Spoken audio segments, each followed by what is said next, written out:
केन्दुझर जिले में बाली माफिया 12टी ठिकाना चढ़ाऊ 25 लाख ऊर्ध्व टंका 30टी गाड़ी जबत सहित 8 जन को अटक रखी पुलिस।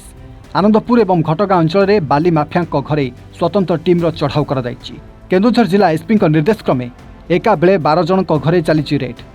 राति 4टारू भिन्न भिन्न स्थान में रेड चली।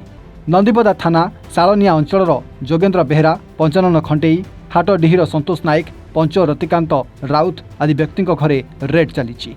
बाली माफिया को जेरा करिसेंती स्वतंत्र टीम।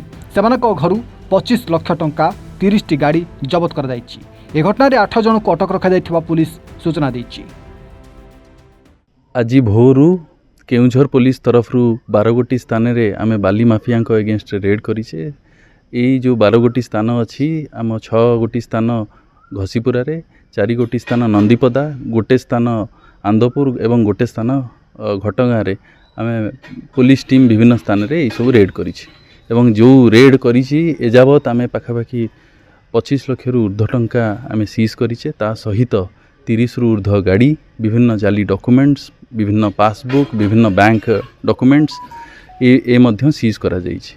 यही संक्रांत रे आमे 8 जन को अटक रखिछे। धन्यवाद। केन्दुझर कामिनीकांत द्विवेदी रिपोर्ट, एवन ओडिशा।